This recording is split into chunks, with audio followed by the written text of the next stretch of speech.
Hi, welcome back to the Fantasy Football Profits. My name is Rob Skudovic. Thanks for joining me tonight. This is the Week 15 waiver wire video. But before I get into that, before we get into some names that we think you should consider, I want to take a moment to say thank you to all you out there who have subscribed, watched our videos, and shared. Because of you subscribing, watch our videos, sharing, and then the input you're giving us, we're excited to make a few changes the next few months. We're going to change just really our process to get you guys more information, more detailed information, how we answer questions for you on the start sit videos, better video quality, better sound quality, and improving our website.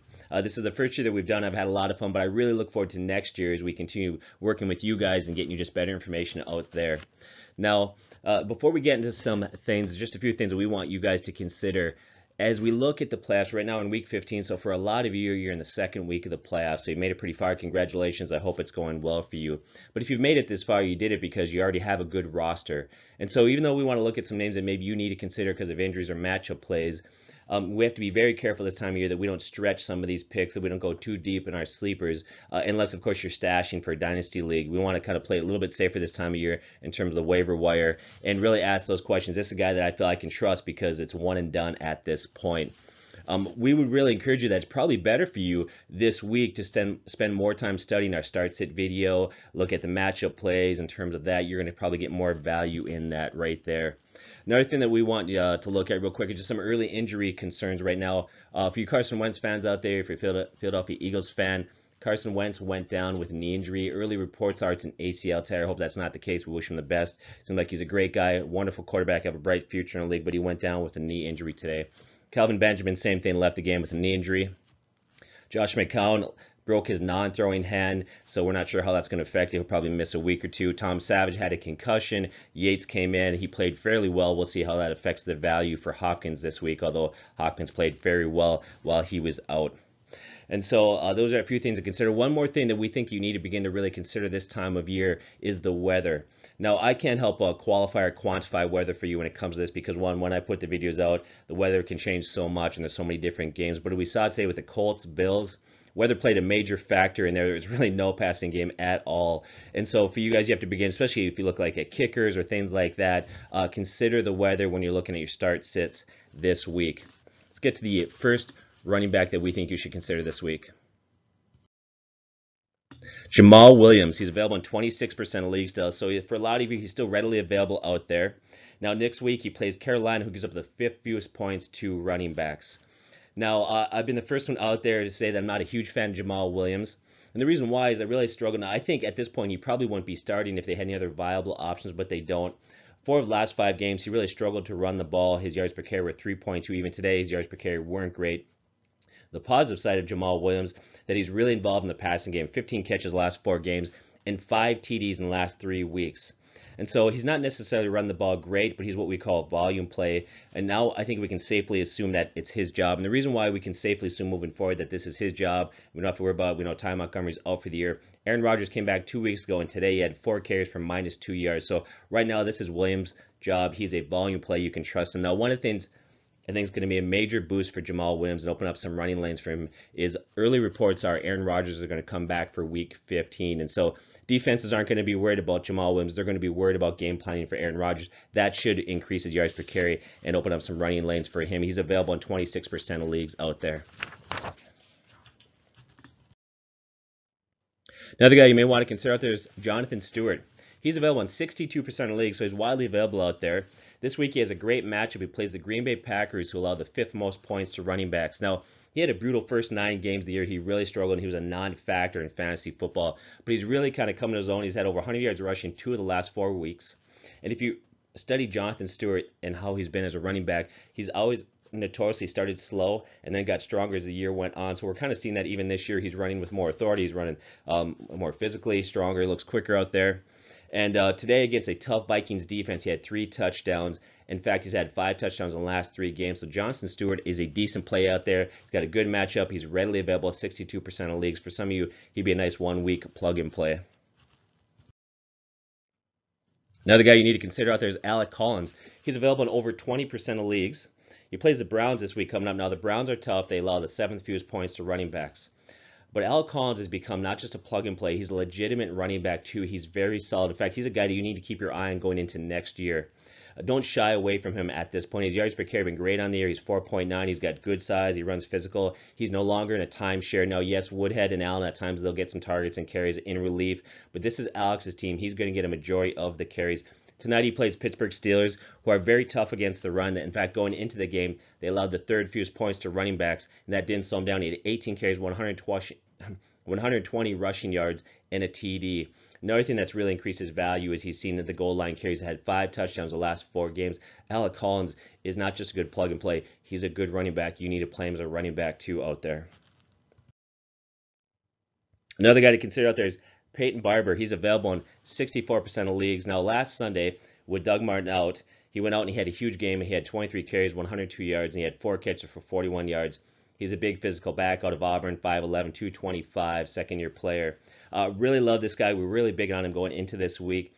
And Martin comes back, so he's active. He's going to play in the game. Now, one of the things that we stated is the coaches shouldn't go back to Martin. He'd really struggled all year. He'd gotten worse and worse. And the 6th season he's been in the league, he's had 2 good seasons. The other 4, he's really struggled. So it's time to look at different direction as far as the Buccaneers go. Well, Martin came back today, and they started Martin. And as he's done all year, he really stunk it up. He had 10 carries, 26 yards for yards per carry, 2.6. And Barber was on the bench for a good portion of the first quarter and beyond. But then after that, Barber took over from Martin when Martin fumbled with 3 minutes, 41 seconds remaining in the second period. From that point forward, Barber outtouched Martin 10-0. And went on to have a really good game. Barber had 12 carries, 58 yards for 4.5 yards per carry. This should be the proverbial nail in the coffin in terms of Martin getting a bulk of the carries. At this point, I think coaches have seen enough last game and other games to finally, this is going to be Barber's team. He will be the starting running back next week. I feel confident in that. He's a guy that you can trust. It's not just that he outcarried him this week, he outperformed Martin. So Peyton Barber looks great at this point. Now he plays Atlanta. Now Atlanta gives up the 14th most points to running backs. And so this week, we say Barber, once again, watch the coach, see what he says, but everything's pointing to the fact that he's going to be the starting running back. And if he is, he's a running back 2 this week. Another note there is Kenyon Drake, available in 25% of leagues. At this point, even when Williams comes back, he should stay the starting running back. We've said that for a while. He's just a better pure runner than Williams, and he's shown it with his 4.9 yards per carry. He had 6 catches last 2 games, so he's involved in the passing game.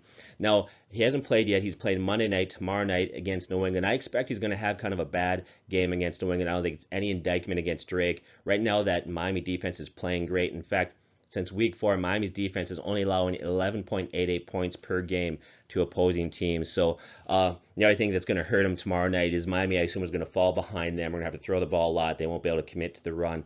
But I think he's going to rebound the next week. Drake has a great matchup. Next week he plays Buffalo, who allows the most points to running back. So that's a great matchup out there if you need a guy. Derrick Henry. Available in 28% of leagues. He's had touchdowns 2 weeks in a row.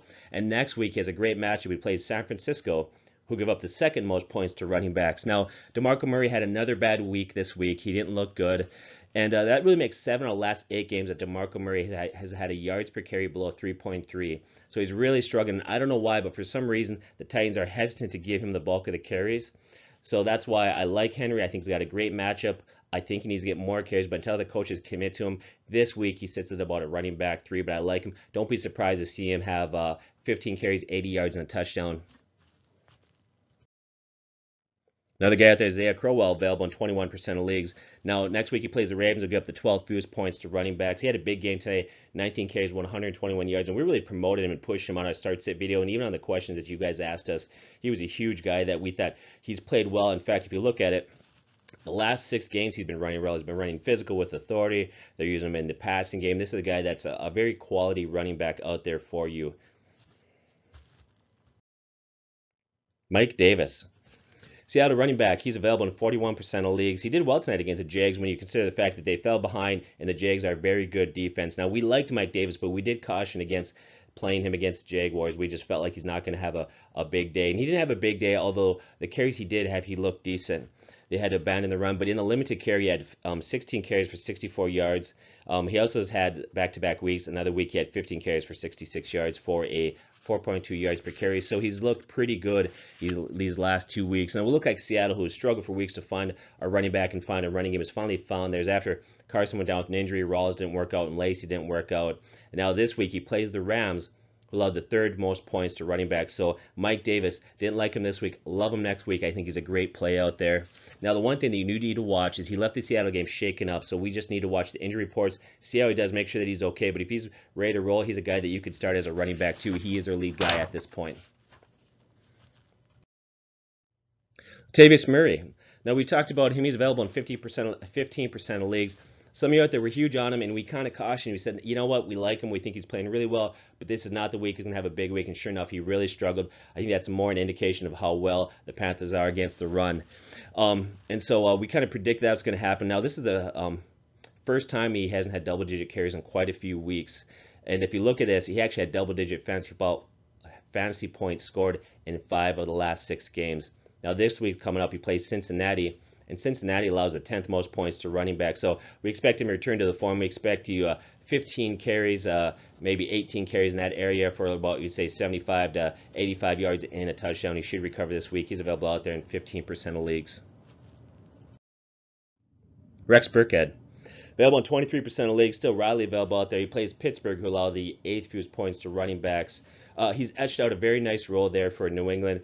He's getting more and more carries. They're using him in the passing game. But here's the big thing that we're seeing is Bill Belichick trusts him real at the goal line. He's getting the goal line carries. And so Deion Lewis has played really well. But for some reason, when they get down to the 10-yard, they get down to the red zone, Rex comes in the game, and he's been getting a lot of goal line carries and touchdowns. So he's a guy that you can trust. Now, he's got a very, what I call a high floor because he plays for good offense. He's going to put up decent games. He's not going to get shut out. But because they share carries there and they share targets and they spread the ball around a lot, he has also a low ceiling, but he's still a quality play.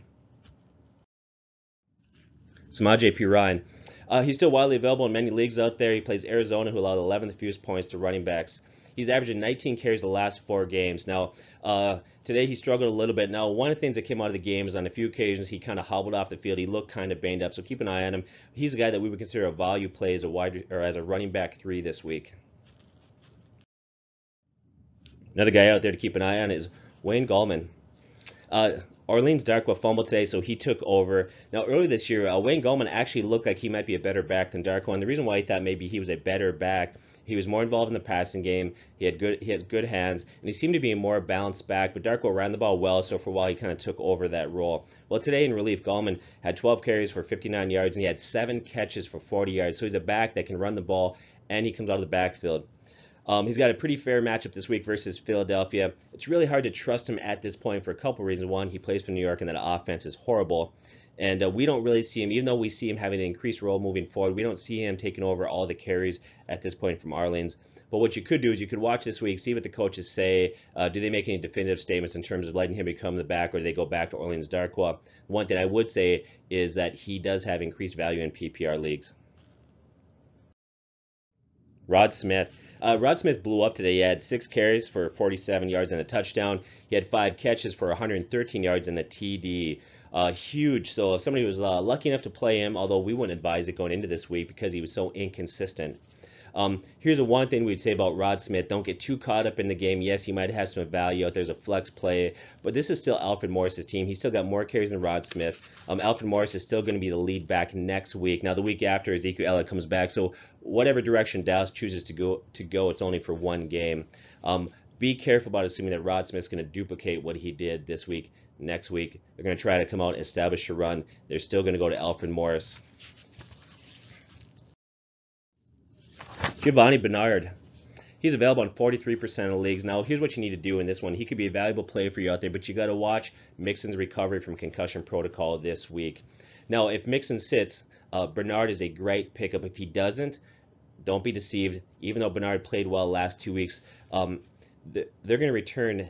Mixon's going to be the starting running back there. This team is looking to the future. They're not going to make the playoffs, so they need to think about building their team, what they have. They need to assess the talent on that team. And so if Mixon comes back, he will be the starting running back. Another reason why he'll be the starting running back is before Mixon got hurt, he'd actually been playing pretty well.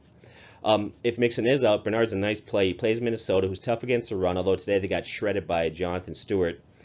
Today, Bernard goes out, he has 11 carries, 62 yards, and he had 6 catches for 68 yards. The nice thing about him, he's a dual threat. So whether you're falling behind, no matter if it's first down, second, or third down, he can be kept in the game there. And he's been running well in relief of Mixon. So keep an eye on Mixon, and he may be a good play for you. Okay, out there's Theo Riddick. He's available in 59% of leagues. Now, at this point, a lot of people are just assuming, well, he had a little bump in what he did statistically this week because Amir is out because of an injury. But really, there's a lot going on here more than simply the Amir Abdullah injury. He's been very ineffective, and that could really open a door for Theo Riddick the next few games.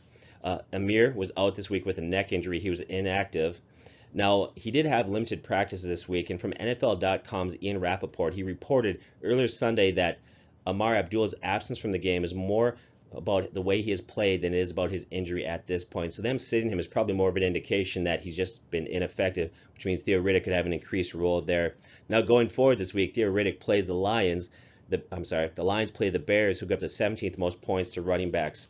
Today, Theo had 2 rushing touchdowns along with 6 catches for 64 yards. So take a look at what the coach says about Amir, his status, who the running back's going to be. Keep an eye on Theo Riddick. He could be a nice plug and play for you based on how this situation plays out this week.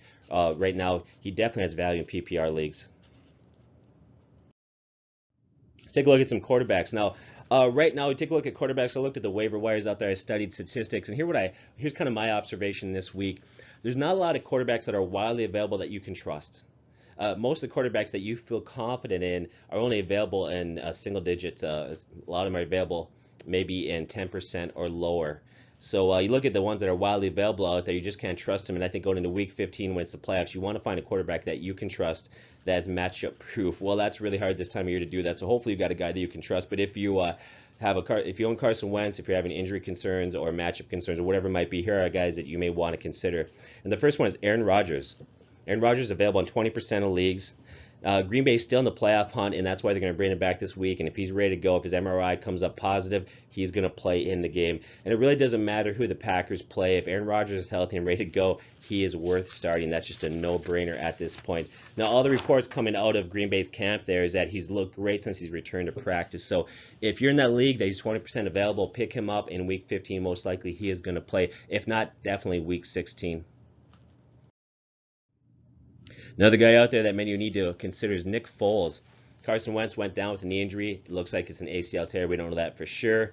If that's the case, Nick Foles will step into that offense, and he's available in 99% of leagues. Next week, he has a sweet matchup against the New York Giants, who allow the 3rd most points to quarterbacks.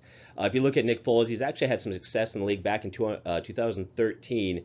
He had really a year of the ages. When he went out, he had 27 touchdown passes with only 2 interceptions. So he's a guy that can be effective. He's shown he can compete in the NFL. With that said, he's not Carson Wentz. There's a reason why he's a backup. But if you're desperate, if you lost Wentz, he's a guy that maybe you could play next week in a great matchup against the Giants. Now, some of you are going to be tempted to want to play Marcus Mariota. He's fairly available out there. He, to me, is a very scary pick. He struggled all year long. Now, he does have a great matchup against San Francisco, who allow the 3rd most points to quarterbacks. But if you take a look at the year right now, Marcus Mariota has had 10 touchdown passes to 14 interceptions, and he's struggled even in quarterback-friendly matchups. He's been very disappointing. If you look at 2 of the last 3 weeks, he's been single-digit points scored. Here, I know a lot of you think that maybe he's a good play, and he might. Maybe he's going to go out there and have 300 yards, surprise everybody. But at this point, I would say don't take that chance. Don't risk it with him. Another guy that you could consider out there is Jameis Winston. He's available in 46% of leagues. He plays Atlanta, who give up the 12th most points to quarterbacks. He looked bad today. Just put it out there. As far as quarterbacks go, he didn't play well. He looked bad. There's been some concerning reports coming out of Buccaneer camp. Some of the reports are that Winston and the coach don't see eye to eye. Winston doesn't like the play calling, and he doesn't like the way they handle his shoulder injury. With that said, he still managed to have a decent fantasy day today. He ended up with 285 yards and 2 TDs. And the reason why, and this is why we said he's not a good quarterback, but he's a good fantasy quarterback, is because the Tampa Bay Buccaneers defense is terrible, and they're often playing from behind, which means there's a lot of garbage time statistics. So if you can handle that, if you're comfortable, wait until a guy can get his stats late in the second half. He's a guy that you can get out there for pretty cheap or pretty easily, and he can get numbers. Last year when he played Atlanta, he had good games versus Atlanta. In fact, 2 games versus Atlanta last year. He had 7 touchdown passes to only 1 interception. So he's a guy that you could roll out there. There are some question marks, but if you're desperate, he's somebody you could consider. Another guy out there that's kind of readily available is Derek Carr. Now he plays Dallas, gives up the 8th most points to quarterbacks. Now he's been Jekyll and Hyde all year long at points. Going in the year, I was very big on him. He looked good the first couple weeks, got injured. But he's really struggled. It's hard to figure which Derek Carr you're going to get. Another thing that's concerning is Amari Cooper left the game today. He re-injured his ankle. So for all you Amari Cooper owners out there, hope you didn't start him. But he is worth a flyer in deeper leagues. I will say this, though. He's not a guy that you could trust as a quarterback one. So you need to lower your expectation. Can't believe I'm about to say this, but Blake Bortles is available in 66% of leagues. I'm not a Blake fan, but I think this is a week that you could play him and feel pretty good about that matchup. He plays Houston, who gives up the most points to quarterbacks. Now, if you look at Blake, he's really cut down his turnovers the last few weeks. He's playing better. Now, the development of D.D. Westbrook has helped, combined with the fact that he has a great matchup, make him a good streaming option this week. Here's quarterbacks to avoid. Savage or Yates, doesn't matter. They're playing the Jags, so whoever starts, sit them. Andy Dalton versus Minnesota. Alex Smith versus the Chargers. That Chargers defense is playing really well. Right now, to me, I think they're going to win the West out there. They're looking very good. Sid Eli Manning, Jacoby Brissett versus Denver. Bryce Petty, Kaiser. Kaiser had a good game versus the Packers, but overall, you still can't trust him at this point. Here's some wide receivers to consider. Wide receivers also is very slim pickings out there as far as who you can trust. But one of the guys you need to seriously consider out there is Marquise Goodwin. He's available in 45% of leagues. Today he had another good game. He had 6 catches, 106 yards on 12 targets. He's become a very solid receiver. If you look, 7 of the last 9 games, he's averaged over 90 yards per game. The fact that you add on Jimmy Garoppolo as quarterback, Jimmy's playing very well right now. It's 2 games in a row. They've won 2 games. Jimmy's looking pretty good there. That really increases his value. Now next week they play Tennessee, who give up the 8th most points to wide receiver. Now the one thing I will say, because of his lower targets and lower catches, he has higher value in standard leagues, but a little bit lower value in PPR leagues. Josh Gordon is still out there in a few leagues. Actually, a decent amount of leagues he's still out there. I don't know why. It only took him 5 quarters to get his first touchdown today. He went out. He had a huge first half. No, he was pretty quiet the second half, but within the first quarter today, he had over 60 yards and a TD. He's played well the first 2 weeks. He's a guy that you need to play, you need to pick up. Now, he does play Baltimore, who's tough against the pass, but Antonio Brown today tore them up for over 100, I think it was 179 yards receiving. So Josh is a talented player, does have a rougher matchup, but you can play him as a wide receiver 2 this week. If he's available in your league out there, you need to pick him up. Let's take a look at some wide receivers for the Rams. Look at Robert Woods. He's available in 32% of leagues. Now, most reports have him coming back this week. Now, if you take a look before the injury, Robert Woods had become Goff's favorite target and is a most effective receiver. In fact, you look at the games that led up just prior to his injury. He had one game where he had 4 catches, 70 yards, and 2 TDs. He had a game right after that with 8 catches, 171 yards, and 2 TDs. And then the game that he got hurt, facing Xavier Rhodes, who's a very good corner, he's a shutdown corner, he had a good game going of 8 catches and 81 yards. And that's a very tough pass defense. Now, this week, he's going to come back, it sounds like, and he plays Seattle, who allows the 10th most points to wide receivers. If you look at Kupp, who's really kind of taken a lot of those targets in the meantime, Kupp has thrived in that role. A lot of those targets will go back to Robert Woods if he's back this week. The other guy out there we want to talk about is Cooper Kupp, available in 25% of leagues, also playing Seattle, 10th most points to wide receivers.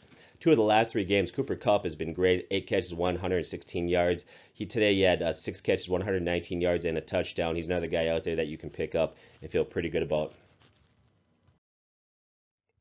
Mohamed Sanu plays Tampa Bay. This is purely a matchup play right here. I'm not a huge Sanu fan, but he plays Tampa Bay, who gives up the most points to wide receivers.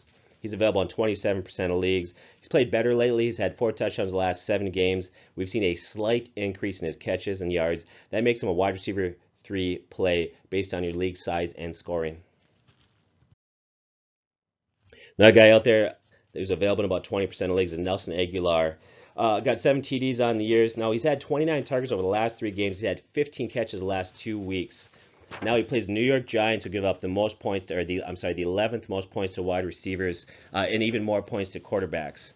Now, the one thing that we have to wonder how that's going to affect Nelson Aguilar, if Foles is at quarterback, how that's going to work out. What about the target distribution? We just don't know at this point. I would probably say with Nick Foles in there, that maybe lowers that value a little bit. Let's watch the reports this week and see what happens. So here's another guy out there you need to really, really consider out there, especially if you're in a dynasty league. He's a guy you need to pick up and stash on your bench. But D.D. Westbrook's available in 70% of leagues. Now, if you look at the Jaguar coaching staff, if you look at camp, they love this. They were gushing over him, talking about how great, talented he was. Got hurt. We didn't really see him until 4 weeks ago. But after he came back, we're really seeing just how talented this guy is. Now, this week he plays Houston, who gives up the 9th most points to wide receivers. Now, if you look at his yardage the last 4 weeks, he's been back. They've increased from 35 to 41 to 78. And this week, a career high of 81 yards. Today, he had a big day. 5 catches, 81 yards, and a TD. He's had 33 targets over those 4 games. That's a lot of targets for a rookie, 33 targets. So he's a guy that you can pick up and play. Feel very good as a wide receiver 3 now. Another guy out there is Marquise Lee, available in 30% of the league. He also has a good matchup against Houston, who give up the 9th most points to wide receivers. Chris Hogan, available in 24% of leagues. Looks like he's going to return tomorrow night. Before the injury, he had 5 touchdowns in about 8 games. He was one of Brady's favorite targets in the red zone. He's a guy that you need to pick up. There's some tight ends to consider. Jack Doyle is fairly available out there. Now, you can forget today's blizzard. He had a bad game, but the weather conditions were extreme there, so just forget that. That's an anomaly. He really is Jacoby Brissett's favorite target. Now he plays Denver, who allows the 3rd most points to tight ends. This is a great play this week for Jack Doyle. Another one out there is Eric Ebron. Now, Eric struggled early in this year, got in the doghouse. He even admitted to himself that he was playing himself right out of a job. But he's turned it around. He's playing a lot better, playing more consistent. And then today he goes out against a very tough defense that has all year long stopped tight ends. And he goes off for 10 catches for 94 yards. So he's a low-end tight end moving forward. He's a guy that's not a great play, but he is a lower-end tight end. Another guy out there is Jared Cook. 31% available today. He had a nice day, 5 catches, 75 yards, and a TD. Now he plays Dallas, who's kind of middle of the road in terms of points allowed to tight ends. He's really hit or miss. He's kind of risky, but in deeper leagues, many of you will need to consider starting Jared Cook. Another one out there is Benjamin Watson, available in 88% of leagues. Now he plays Cleveland. Cleveland allows the most points to tight ends. Last time he played Cleveland, he had 8 catches for 91 yards. Benjamin Watson's a nice stream out there. Then another guy you may want to consider, a little bit more risky, but O.J. Howard, available in 78% of leagues. Now, in the last 3 games, 3 of the 4 games, he's had over 50 yards receiving. He's slowly taken over Cameron Brate's role. He was a first-round pick who was drafted to be a pass-catching back. He's got 5 TDs on the year. He's a guy who we're just starting to see him increase his involvement in the offense. He's looking more and more effective. The downside of it, his role is going to be a little bit lower. His ceiling is going to be a little bit lower simply because Cameron Brate is still there. Here's some defenses to consider. Like I said, these are defenses that are available at least in 50% of leagues or higher. Defense that are widely available out there that we think have a good week up there. And one is Detroit versus Chicago. That could be a nice play for you. Another one is New Orleans versus the New York Giants, and that's going to be minus Josh McCown most likely. And so that could be a really nice play. As you got the backup for McCown playing in that game. Another game out there is Tennessee versus San Francisco. Tennessee quietly has put a lot of pressure on the quarterback. They've had 20 sacks over the last 3 games. In fact, they've had double-digit points in fantasy 3 games in a row. Another good play out there is Arizona versus Washington. So thank you for joining us tonight. Once again, what we're going to try to do is roll out a start-sit video and give you as much information as possible. That's where your value is going to be in the playoffs, and really studying those matchups and playing that out. Hope you're making it far in the playoffs. God bless. Thanks for joining us tonight.